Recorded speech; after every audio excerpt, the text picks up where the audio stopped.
전도서 2장 18절부터 보도록 하겠습니다. 인용한 성경은 한글 킹제임스 성경입니다. 정녕 내가 해 아래서 했던 나의 모든 수고를 미워하였도다. 이는 내가 내 뒤에 있을 자에게 그것을 남겨주어야 하기 때문이라. 또한 그가 현명한 자일지 어리석은 자일지 누가 알랴. 그런데 내가 수고했던 것과 해 아래서 나 자신이 지혜로움을 보여주었던 나의 모든 수고를 그가 치리하리니 이것도 또한 헛되도다. 그러므로 해 아래서 내가 한 수고에 대하여 내 마음이 거의 절망하였도다. 이는 어떤 사람의 수고는 지혜와 지식의 공평 안에 있으면서도 그것을 그 속에서 수고하지 않았던 사람에게 그의 몫으로 남겨주어야 하기 때문이니 이것도 헛된 것이며 큰 악이로다. 사람이 해 아래서 수고한 그의 모든 수고와 그의 마음의 고통으로 얻는 것이 무엇이냐. 이는 그의 모든 날들이 슬픔이며 그의 수고로운 비탄이요 정녕 그의 마음이 밤에도 쉬지 못함이니 이것도 또한 헛되도다. 이 말씀은 시편 39편 6절과 정확히 일치합니다. 진실로 사람마다 헛된 그림자같이 걸어다니며 진실로 그들이 헛되이 분주하니 재물을 쌓으나 누가 그것을 가질지 알지 못하나이다. 사람들은 헛된 그림자처럼 걸어다니면서 참으로 분주합니다. 재물을 쌓지만 그 재물을 누가 가져갈지 알지 못합니다.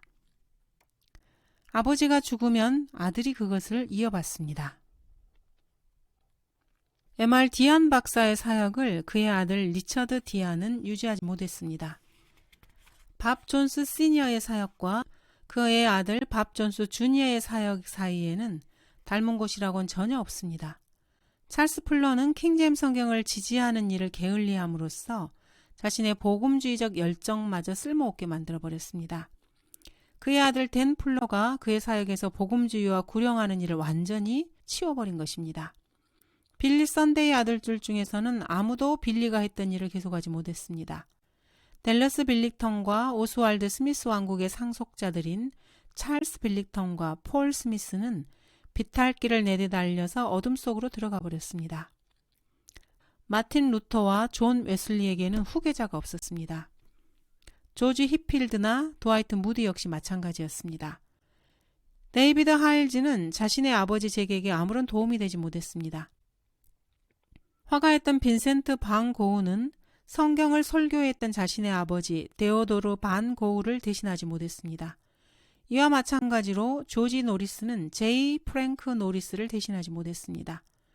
레스터 롤로프나 빌리 그레함에게도 자신을 대신해서 수고할 아들이 없었습니다. 솔로몬은 진정한 현실을 보여주고 있습니다.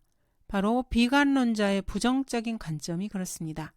그가 만들어낸 것을 만드는 데는 고통과 수고가 필요하지만은 그것을 물려받은 사람은 손가락 하나 까딱할 필요도 없을 것입니다. 그래서 솔로몬은 자신의 지혜로 인간의 비참함을 알게 되었던 것입니다. 그 이후의 모든 새로운 발견에도 불구하고 무지는 여전히 증가할 것입니다. 게다가 사람이 축적한 세속적인 지혜는 매 10년마다 자신과 타인들을 더욱 효율적으로 파멸시킬 뿐입니다. 암이나 에이즈를 완전히 치유하지도 못하지만은 특효약이 있는 곳에는 어마어마한 엄청난 병원비 청구서가 뒤따릅니다. 아름다운 병실이 있는 곳에는 보통 사람이라면 넉 달도 못 돼서 파산할 정도의 어마어마한 부담금이 따릅니다. 빠른 속도를 내는 자동차가 있는 곳에는 매년 도로에서 수백 명의 사상자가 뒤따릅니다. 산화 제한이 있는 곳에는 낙태가 동반됩니다. 냉난방 시설이 있는 곳에서는 암과 심장 발작이 생깁니다. 쓸모없는 바위 덩어리를 얻어내려고 달로 여행하는 곳에서 수천억 달러의 비용 청구서가 있는 것입니다. 그러므로 해 아래서 내가 한 모든 수고에 대하여 내 마음이 거의 절망하였도다. 어떤 사람이 하나님이 계시다는 것을 부정하고 초자연적인 계시를 부정하게 되면은 상대적이고 변덕스럽고 뭐든 다 괜찮다는 식의 무정부주의자들로 가득 찬 황폐하고 황량한 광야에 내버려지게 됩니다. 환경보호론자라고 하는 진보주의자들이 발을 내디딜 때마다 거기에는 어마어마한 재난이 뒤따릅니다. 솔로몬은 지혜를 얻으려고 수고했지만 어리석은 그 아들이 솔로몬의 몫을 받았습니다. 현명하고 훌륭한 아들을 길러낼 수 있는 어머니는 사실 솔로몬보다 더 많은 지혜를 가진 것이 분명합니다. 솔로몬은 어리석은 아들을 길러냈기 때문입니다. 유다의 가장 위대한 왕들 중에 하나였던 히스키야가 므낫세를 낳았는데 므낫세는 유다 최악의 왕이었습니다. 유다 왕 히스키야의 아들 므낫세로 인하여 곧 그가 예루살렘에서 행했던 일로 인하여 내가 그들을 땅의 모든 왕국으로 옮겨지게 하리라. 훌륭한 왕이었던 히스키야가 낳은 아들 므낫세로 인해서 하나님께서는 이스라엘 민족을 땅의 모든 왕국들로 흩어지게 하시겠다고 말씀하십니다. 그래서 솔로몬은 마침내 결론을 내리게 됩니다. 사람이 개처럼 수고하더라도 거기서 얻는 것이라고는 잠 못 이루는 밤과 슬픔뿐이라는 것이 그의 결론입니다. 즐기며 지내는 삶을 시작하기 전에 솔로몬이 생각했던 그대로인 것입니다. 솔로몬이 이렇게 말했었죠.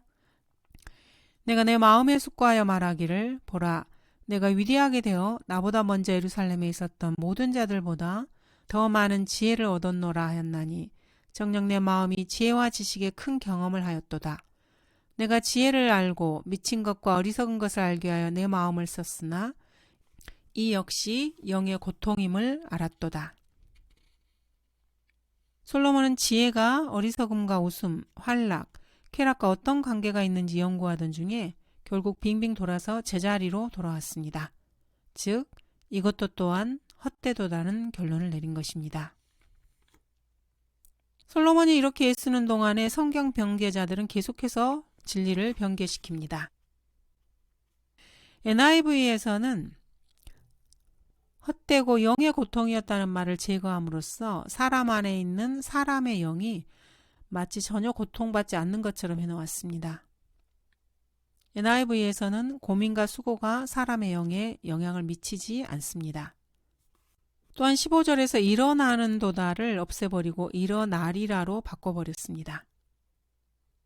24절입니다. 사람이 먹고 마시며 수고하는 가운데 자기 혼으로 낙을 누리게 하는 것보다 더 좋은 것은 없도다. 내가 이것도 보니 하나님의 손으로부터 나온 것이라. 누가 나보다 더 먹고 이 일에 관하여 더 분주할 수 있으랴. 이는 하나님께서 그가 보시기에 선한 자에게 지혜와 지식과 기쁨을 주시나 죄인에게는 노고를 주시어 모아서 쌓게 하셔서 하나님 앞에 선한 자에게 주려 하심이니 이것도 헛되어 영의 고통이로다. 솔로몬은 인생의 헛됨과 슬픔, 비탄을 생각한 다음에 그 생각을 삭힌 후에 공리주의와 자기중심주의로 되돌아갑니다. 방금 22절 23절에서 사람의 모든 날들이 슬픔과 수고와 비탄으로 가득 차 있다고 바로 전에 말했는데 이것을 금방 부정하면서 이제는 어떤 사람이 자기들의 수고에서 기쁨을 얻고 낙을 누리게 된다고 말을 합니다. 근데 이렇게 하기 위해서는 솔로몬은 하나님을 끌어들일 수밖에 없습니다. 내가 이것도 보니 하나님의 손으로부터 나온 것이라. 이 추론의 기본적인 것은 누가 나보다 더 먹고 이 일에 관해 더 분주할 수 있으랴입니다. 자, 그러니 가장 좋은 것은 먹고 마시고 자기 일을 즐기는 것이라는 것입니다. 바로 내 기준이 가장 훌륭하고 그렇기 때문에 그것이 모든 사람들에게 절대적인 것이라는 자기중심적인 태도입니다. 실용주의는 자기 자신에게 좋은 것을 추구합니다. 자기에게 좋은 것을 다른 모든 사람에게도 좋아야 한다는 것입니다. 모든 사람이 슬픔과 수고와 영의 고통을 발견하는 것은 아니라는 말이 26절에 있습니다. 26절에 따르면 하나님 보시기에 선한 자는 하나님께서 다르게 다루신다는 것입니다. 이것은 인본주의적인 교양곡 속에서 불협화음을 끼워 넣는 것과 같습니다. 1장 13절에서 이미 하나님을 제쳐두었는데 그 이후로 하나님을 전혀 언급하지 않았다가 갑자기 하나님께서 사람들에게 베푸시는 것을 나타낸다는 말로 하나님의 손이라는 표현을 등장시키고 있습니다. 자, 이것은 하나님께서 허용하시는 뜻 가운데서 얼마간의 기쁨과 쾌락을 허락하신다는 말입니다. 선한 자와 죄인을 대조시키면서 키에르케고르의 실존주의가 선한 것에 대한 보상이라는 입장으로 나오고 있습니다. 이것이 바로 잠언 전체에서 솔로몬의 입장이었습니다. 여기서 우리는 솔로몬의 본성 중에서 다른 면을 보게 됩니다. 그것은 바로 그의 아버지 다윗이 솔로몬에게 가르친 것입니다. 내가 비록 기름 부음 받은 왕이나 오늘날 나는 약하도다. 수리아의 아들들인 이 사람들이 내게는 너무 어려우니 주께서 악을 행한 자에게 그의 악에 따라 갚아주시리라 하더라. 처음에 솔로몬은 하나님을 언급했습니다. 다윗은 올바르게 행했을 때 솔로몬처럼 자기 수고의 열매를 즐겼고 죄 짓는 동안에는 진정한 평안이나 안식을 얻지 못했습니다. 그리고 모든 것이 헛되고 영의 고통이었었습니다. 솔로몬 역시 경험으로 이것을 알아차렸습니다. 사람이 먹고 마시며 수고하는 가운데 자기 혼으로 낙을 누리게 하는 것보다 더 좋은 것은 없도다. 내가 이것도 보니 하나님의 손으로부터 나온 것이라. 24절 이후의 말씀은 솔로몬이 2장에서 쾌락에 타믹한 그 상황에 있는 것이 아닙니다. 그는 앉아있고 옷을 입고 있고 또 정신이 온전한 상태에 있는 것이라고 볼 수 있습니다. 전도서에서는 설교가 계속해서 거듭해서 나온다는 것을 주목해야 합니다. 이런 식이죠. 내가 내 마음속에 말하기를 하나님께서 의인과 악인을 심판하시리라. 이는 모든 목적과 모든 일의 때가 거기 있음이라 하였도다. 지금 솔로몬은 설교를 하고 있습니다. 내 입으로 내 육체를 죄짓게 하지 말며 너는 그 천사 앞에서 그것은 실수였다고 말하지 말라. 어찌하여 하나님께서 내 음성에 화내셔야 하며 내 손으로 한 일을 멸하셔야 하겠느냐. 일의 끝이 시작보다 나으며 영 안에서 인내하는 사람이 영 안에서 교만한 자보다 낫도다. 너는 이것을 잡고 또 정녕 이것에서 내 손을 떼지 않는 것이 좋으니 이는 하나님을 두려워하는 자가 이 모든 일에서 빠져나올 것임이라. 선을 행하고 죄를 짓지 아니하는 의인은 땅 위에 한 명도 없느니라. 마음이 덕과 금을 갖고 손은 포승줄 같은 여자는 죽음보다 더 쓴 것을 내가 알았노니 누구든지 하나님을 기쁘시게 하는 자는 그녀에게서 피할 것이라. 그러나 죄인은 그녀에게 붙들리리라. 솔로몬은 계속 설교를 하고 있습니다. 죽은 정통주의 배교자들의 주장과는 달리 설교입니다.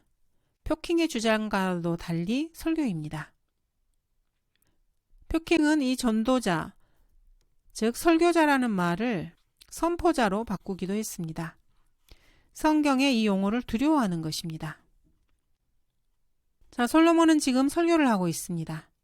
이는 하나님께서 그가 보시기에 선한 자에게 지혜와 지식과 기쁨을 주시나 죄인에게는 노고를 주시어 모아서 쌓게 하셔서 하나님 앞에 선한 자에게 주려 하심이니 이것도 헛되어 영의 고통이로다. 이것이 설교가 아니면 무엇이겠습니까? 이사야 23장 18절을 보겠습니다. 그녀의 상품과 삭시 주께 거룩함이 될 것이라. 그것은 저장되거나 쌓아 올려지지 아니하리니 이는 그녀의 상품이 주 앞에 거하는 자들에게 배불리 먹을 것과 좋은 옷이 될 것임이라. 그가 은을 티끌처럼 쌓고 의복을 진흙같이 예비하는도다. 그는 그것을 예비해도 의인이 그것을 입을 것이요 무죄한 자가 그 은을 나눌 것이라. 이 구절들은 교리적으로 볼 때 적그리스도가 쌓은 문명의 이기를 천년왕국 성도들이 물려받는 것을 의미하고 있습니다. 마태복음 5장 5절은 이렇게 말씀하십니다. 온유한 자들은 복이 있나니 그들이 땅을 유업으로 받을 것이며 너희 중에 누가 지혜가 부족하면 모든 사람에게 아낌없이 주시고 꾸짖지 아니하시는 하나님께 구하라. 그러면 그분께서 주실 것이라. 솔로몬은 쾌락과 활락, 웃음 어리석음에 대해서 시험을 시작하기 전에 정말로 훌륭한 삶을 한입 맛보았습니다. 그리고 지금 그때를 회고하면서 그 삶이 가장 훌륭한 삶이야 이렇게 말하는 것입니다. 70년 동안의 삶 속에서 이러한 생각이 그의 머릿속을 7번 가로지르게 됩니다. 그런 내용이 전도서에서 툭툭 튀어나옵니다. 5장 18, 19절입니다. 내가 보았던 것을 보라. 사람이 먹고 마시며 그가 평생 동안 해 아래에서 얻은 그의 모든 수고의 유익을 누리는 것이 선하고 온당하도다. 이는 하나님께서 그에게 주신 것이니 그의 몫이라. 하나님께서는 또한 모든 사람에게 재산과 부요를 주셨으며 능력을 주시어 먹게 하시고 그의 몫을 갖게 하시고 그의 수고 가운데 즐거워하게 하셨으니 이것이 하나님의 선물이라. 너는 가서 기쁨으로 내 빵을 먹고 즐거운 마음으로 내 포도주를 마시라. 이는 하나님께서 지금 너의 일을 받으심이라. 이렇게 갑자기 이런 말씀이 튀어나옵니다. 전도서의 저자가 솔로몬이 아니라고 주장하는 자들은 진리를 거슬러 오만하고 독단적인 자들이며 순진하고 잘 속는 자들에게 자신들을 깊은 인상을 주려고 하는 것입니다. 이렇게 이단적이고 독단적인 태도를 접하게 되는 곳에서는 항상 그 사람들의 생각 속에 계시록 16장에 나와 있는 심한 헌대가 있다는 것을 알 수 있습니다. 이들은 성경을 혼잡케 합니다. 그러면 하나님께서 성경을 혼잡케 하는 그들의 정신을, 이성을 혼잡시킵니다. 축자적으로 영감받은 온본에 미쳐 있는 사람들을 통해서 종교적 자유주의가 만발하게 됩니다. 우리 한국 땅에서는 영어를 숭배하는 자들이 한글 킹제임스 성경을 거부하고 영어 킹제임스 성경이 최종권이라고 주장하는 미친 자들이 있습니다. 이들 역시 배교한 알렉산드리아 이단의 후손들이라고 할 수 있습니다. 정말로 예수님께서는 어떤 사람들을 다른 사람들보다 더 좋아하시지 않습니까? 주님은 내가 야곱은 사랑하였고 에서는 미워하였다고 말씀하십니다.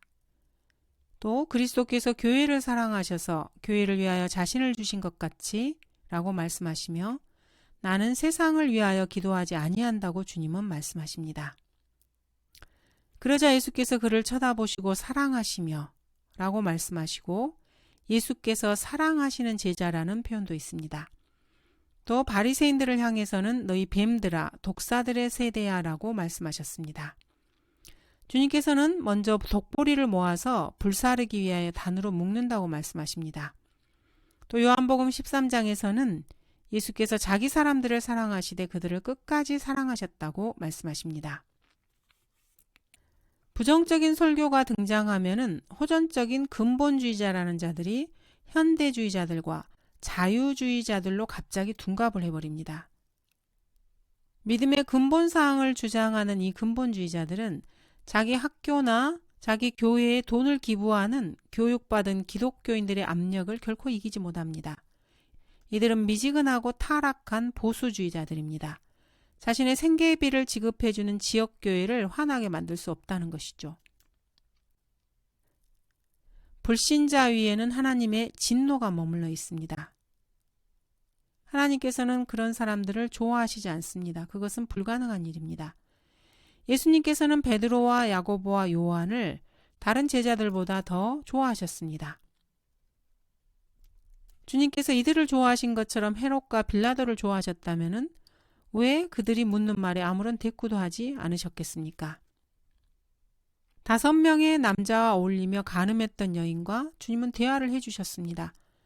이렇게 자상하신 주님께서 헤롯이나 빌라도에게는 대꾸조차 하지 않으셨습니다.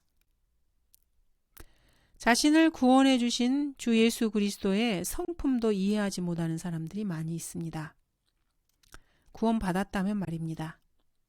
밥 존스 대학의 성서학 과장 역시 마찬가지이고 우리나라에서는 흠정역의 종동수나 표킹을 번역했다고 하는 윤경원도 마찬가지입니다. 그들이 구원받은 사람이라면은 자신을 구원해 준 주 예수 그리스도의 성품이 어떤 분인지도 모르는 자들입니다. 하나님의 말씀은 헬라어로 알렉산드리아 이단에게 주어진 것이 아닙니다. 히브리어로 유대인들에게 주어졌습니다. 배교한 성소를 붙드는 자들은 자신들의 그런 혼잡한 생각을 알렉산드리아 이단에게 준 영감을 통해서 얻은 자들입니다. 한글 킹제임스 성경을 거부하는 이단적인 쓰레기 더미는 창밖으로 내던져야 합니다. 그러한 연합에 속한 모든 사람들을 한글 킹제임스 성경으로 바로잡아야 합니다. 만일 그들이 이 말씀에 따라 말하지 아니하면 이는 그들 안에 빛이 없기 때문이라고 성경은 말씀하십니다. 감사합니다.